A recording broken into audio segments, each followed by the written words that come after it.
You are watching Capitol View, an opportunity for the people of Arkansas's 4th Congressional District to get an inside look into the issues before the U.S. Congress and how our Congressman Mike Ross is working on your behalf.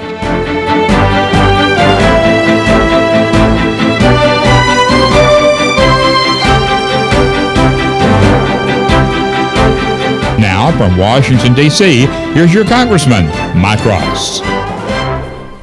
Well, hello, everyone, and welcome to another edition of Capitol View. I'm Mike Ross, your United States Congressman, coming to you from our nation's capital in Washington, and thanks for joining us and spending some time with us on this program. And always remember, anytime you want to email me, you can do so at mike.ross@mail.house.gov. That's mike.ross@mail.house.gov, or by calling my office toll-free 1-800-223-2220. That number again is 1-800-223-2220. Whether it be a district office or my office in Washington, they're not my office or offices, they're your offices. And anytime I can be of help to you on an issue relating to the federal government, whether it be Social Security, Medicare, veterans benefits, whatever it might be, don't hesitate to give us a call. We're here to serve you. Well, on this edition of Capitol View, I've got a very special guest, Chris Masingill, who back in April of last year was nominated by President Obama to serve as the federal co-chair for the Delta Regional Authority. And Chris, welcome to the program. Thank you, Congressman. I'm glad to be here. So tell us a little bit about you. You're from Arkansas. I am originally from Central Arkansas area, and then had the opportunity to spend a lot of my professional career working with you in Southeast Arkansas, and then the opportunity to work with former Senator Blanche Lincoln and then Governor Mike Beebe here of late. So spent a lot of time growing up in Morrilton and Conway County. Yes, sir. And when I was first elected to Congress, you came on board as my district director and oversaw our district staff and operations, and did such a good job there that Governor Beebe stole you from me, where you worked for the governor for a number of years and have left the governor's office to become federal co-chair. Yes, sir. Of the Delta Regional Authority.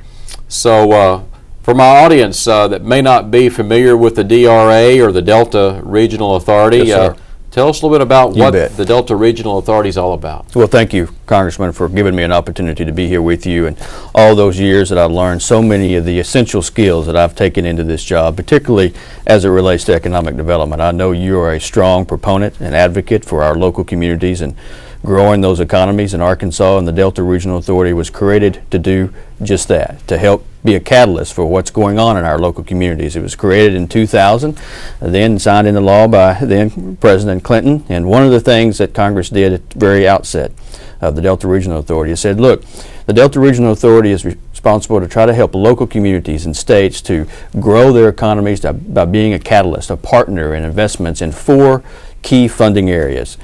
Basic public infrastructure, which can mean water projects or broadband, transportation projects, workforce education and training, and then small business development with an emphasis on entrepreneurship, are 4 congressionally mandated areas of responsibility that we have.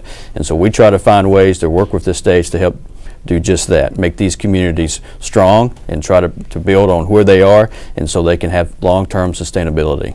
Now, the Delta Regional Authority modeled somewhat after the Appalachian. Yes, sir. That's right.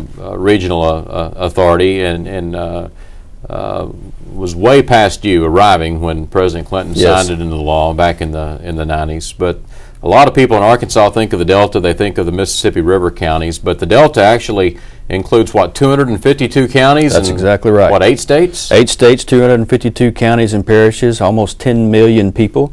It includes even the state of Alabama, part of the state of Alabama make up the Delta Regional Authority. And the key to that is that there are a lot of geographical similarities, both in population and demographics and economic attainment. We share a lot of commonalities up and down the Mississippi River. In Arkansas, we've got 42 counties. You've got 13 in your congressional district. As it stands now, we know that will change, and those areas are important. They make up a huge part of our economy, and we need to put more emphasis every day on trying to fill that gap. Now, the Delta region as a whole, yes, sir, has been struggling for many, many years. and really the focus of the Delta Regional Authority is to try to bring people together. I know there's been a lot of well-intentioned efforts to try to revitalize the Delta, but some are happening by private entities. That's right. Some are happening by nonprofits and think tanks. Some are happening by city government or county government or state government or federal government. And really, the Delta Regional Authority it has a role of trying to bring everyone together so that we're able to really make a difference once and for all in the Delta region. Is that kind of how it works? You're absolutely on target. In fact, one of the things, excuse me, that I've took away from the experience by your leadership is that we know that government's not going to be able to solve all the problems. We know that state government's not going to be able to do it, federal government's certainly not going to do it, and even the DRA is not going to be able to solve all the problems in the Delta. But what we can do is that we can partner, we can collaborate, we can help leverage, and that's one of the biggest benefits of the Delta Regional Authority.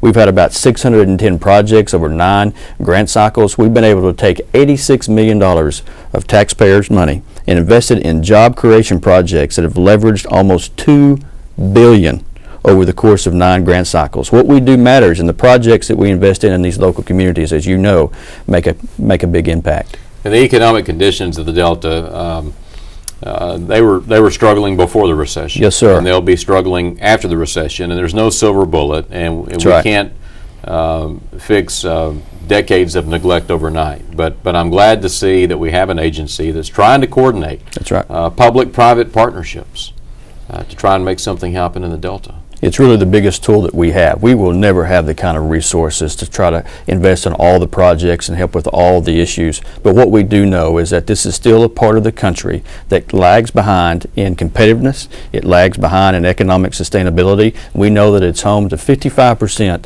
of the counties that represent the DRA county are in poverty.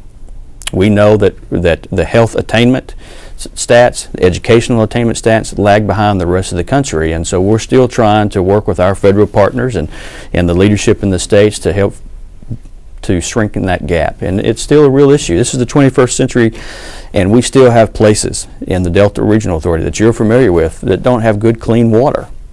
It's hard to believe in today's time, but it does exist. Yeah, or broadband. Broadband, certainly. And in fact, we know that broadband is key to being competitive on the world's economy. And that's exactly what we're trying to do. You know, hopefully someday the DRA won't have to be here.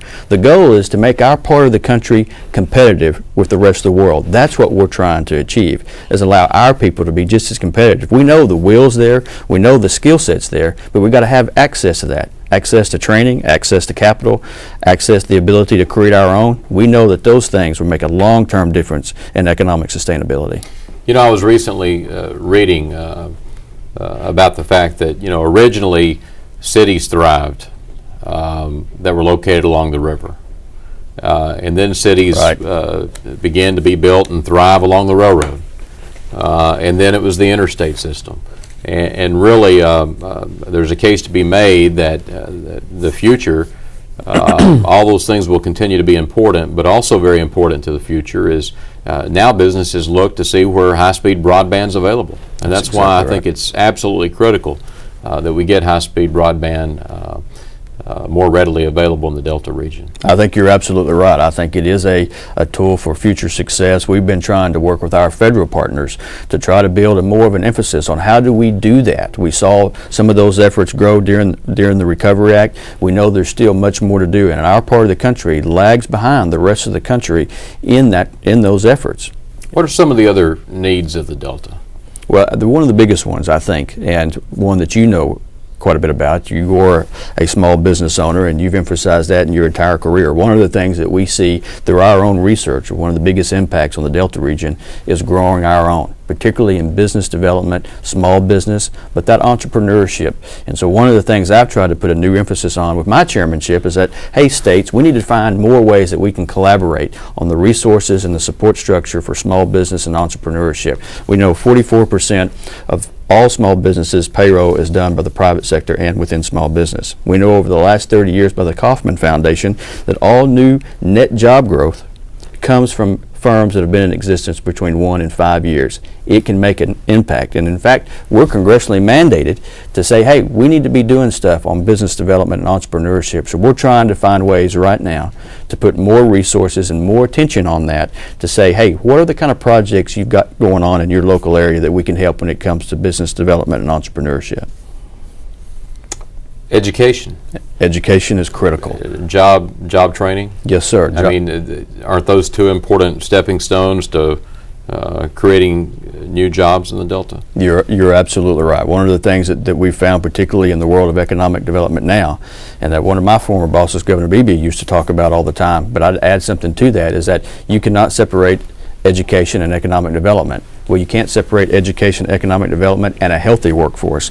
All three of those things are crucial, and you have to have them all tied together. We know we've got a workforce that is ready, willing, and able, but we've got to make sure that we have the training platforms and the pipeline for, as these people graduate high school, they're not only college ready, but they're career ready. What we've seen in economic development is that when prospects come to town, they don't necessarily ask right off the bat, how much incentives are you giving me? How much land are you giving me? What's the infrastructure needs? All of which are very important, but the number one question from new job growth is that what's the skill set of your workforce?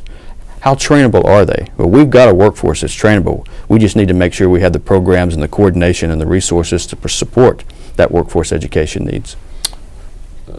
What are some of the challenges that you think the Delta Regional Authority can be helpful in meeting in the Delta region as a whole? Congressman, that's a very good question, and we've tried to spend a lot of time really thinking about that, particularly now that we've come on in a different mindset and a different leadership at the Delta Regional Authority. We're really trying to put an emphasis on a new way of doing business, from additional outreach and being proactive, being a part of the solution instead of part of the problem, not just being a bureaucratic entity that gives grants. That's not what the DRA is about. When you all created DRA, you did it to be an economic development entity. And I think one of the challenges is that we still have to really encourage these local communities and the states to work in a regional collaborative fashion, and sometimes that can be challenging, but we've got to do it. We've got to find a way to work across those political subdivisions and county lines and city lines, because it's not about competing with your neighbor down the road or your state next door. It's about competing in a world economy, and those are the kinds of impacts that will make a long-term difference in people's everyday lives. Now, as you know, I've co-founded the Congressional Mississippi River Delta Caucus. Thank you. With Rick Crawford from Arkansas's 1st Congressional District. I'm a Democrat, he's a Republican. It's bipartisan because the challenges of the Delta and the needs of the Delta are bipartisan. Yes, sir. We're all Americans first, and I think it's important that we do a lot more work in Washington in a bipartisan manner. And our goal is to provide really a bipartisan forum for Congress to discuss and advance and engage work on issues important to the Mississippi River Delta, and really to be able to be an advocate for and to work with the Delta Regional Authority. Well, thank you, Congressman, for your leadership on that. And I think that is going to be a huge opportunity for not only the Delta Regional Authority, but the 10 million people that make up the region to know that they've got a vehicle like that up here in Congress that can work with us to help be an advocate for the issues that they face. Poverty does not know politics, and we have some serious poverty issues that we still have to address.